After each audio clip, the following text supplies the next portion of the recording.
Today, we're going to dive into a really fascinating idea called the Ma principle. It's this theory that suggests maybe the most important part of a song, or a design, or even a conversation is the part that isn't there at all. I mean, think about it for a second. What is it that makes a piece of music really beautiful? Is it just the notes all strung together? Or could it be something else? Something a lot quieter? To really get why that silence is so important, we kind of have to look at the world we live in. And let's be honest, it is anything but silent. We are living in an age of constant noise, a world of endless more. You know the drill. Your alarm goes off. Instantly, you check your emails. Slack notifications are already pinging away. You've got back-to-back video calls, a report's due. Your social media feed is just scrolling and scrolling. The news is yelling at you. What are we gonna have for dinner? Oh, gotta call your mom? Did you reply to that text?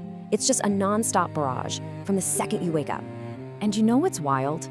Our culture actually celebrates this whole thing. We've come to believe that being busy means you're important. More is always better, right? More productivity, more content, more stuff. But in this mad dash for more, we've completely squeezed out any space to just think or reflect or even just breathe for a second. So, what's the antidote to all this noise? Well, the answer might be hiding in a very simple but really profound idea, a kind of revelation you can only find in emptiness. And this is Ma. It's a Japanese word, and what it means is basically the space between things. But it's not just any old empty space. We're talking about a purposeful, meaningful kind of emptiness, like the pause in a really good conversation, or the white of the canvas around one perfect brushstroke. It's the interval.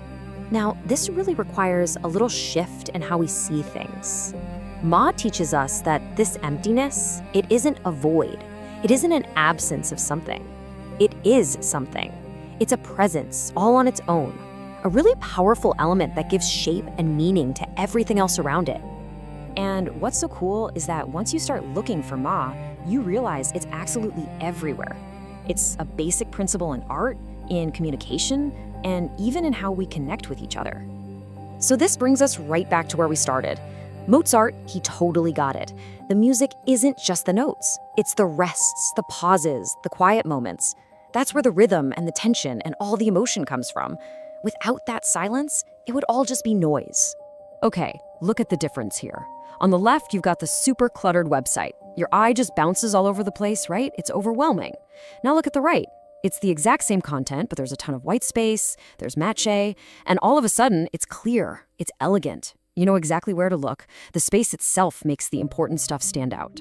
And this just keeps going. Think about it. The thick frame that makes you focus on a painting. That perfect beat of silence a comedian uses right before a punchline. The empty space on the page that lets a poem really sink in. Or maybe the best one of all, that easy, comfortable silence you can share with a close friend, where you don't need to say anything at all. So you can see this isn't just some abstract theory for artists. It's a real, practical tool that we can use in our own lives. We can actually learn to harness this void, to turn all that overwhelming noise back into a clear signal. Because when you deliberately create space in your schedule, in your house, in your conversations, you're not actually losing anything. You're making the things that are there more powerful, more meaningful. They resonate more. So how do you actually start? It is so simple. Let's try a quick experiment. Number 1, just look at your desk right now and remove one thing you don't really need. Just one. Number 2, the next conversation you have, just take one conscious breath before you reply. And number 3, literally schedule nothing into your day. Block out just 5 minutes in your calendar and let it be empty. See, these little acts of creating space, they really add up. When you intentionally bring more Ma into your life, you're not just decluttering. You are actively increasing your own sense of clarity and well-being. You're turning the noise way down, and that lets you finally hear the signal. So let's just end on one final thought here and create our own little moment of pause. When it comes right down to it, embracing minimalists, it's not about living an empty life or being a minimalist just for the sake of it. No, it's about being an editor. It's about being intentional. It's about curating your own world so that the people on the projects and the ideas you really care about finally have the room they need to breathe.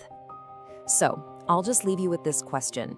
In your world, with its constant stream of notifications and tasks, where's your Ma?